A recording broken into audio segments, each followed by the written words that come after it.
રામ રામ મિત્રો, પવિત્ર પાંછાળની આ ધરા અને એમાંય થાનગઢ જેવું રૂડું ગામ જ્યાં બિરાજમાન છે થાનગઢના ગામધણી વાસુકી નાગ.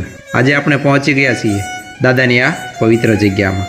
કહેવાય છે કે ભુજમાંથી નીકળેલા નાગ દેવતાના 7 ભાઈઓમાંથી એક એટલે કે વાસુકી દાદા. પાંછાળોના પ્રદેશ એમની કૃપાથી સદાય હરિયાળા અને પવિત્ર રહ્યા છે. આ છે અહીંનું વર્ષો જૂનું ઐતિહાસિક રાણનું ઝાડ. જ્યારે મોટા મોટા ડૉક્ટરો પણ આશા છોડી દે છે, ત્યારે ભક્તો દાદાને મનથી યાદ કરે છે અને માત્ર દર્શન કરવાથી જ દુખડા દૂર થાય છે. વાસુકી દાદા માત્ર દેવ નથી, પણ આખા પંથકના ગામધાણી છે. અહીં આવનાર કોઈ ખાલી હાથે જતું નથી.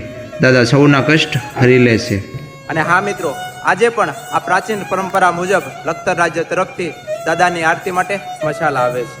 અને હા મિત્રો, જો તમે આ ચોટીલા, આ પાંછાળ પ્રદેશ કે આ થાનગઢના પ્રવાસે હોય તો એકવાર થાનગઢમાં પધારજો અને વાસુકી દાદાના દર્શન જરૂર કરજો. આવા જ તે થાનગઢના ગામધણી વાસુકી દાદાના ચરણોમાં મારા કોટી કોટી નમન છે. જય વાસુકી દાદા.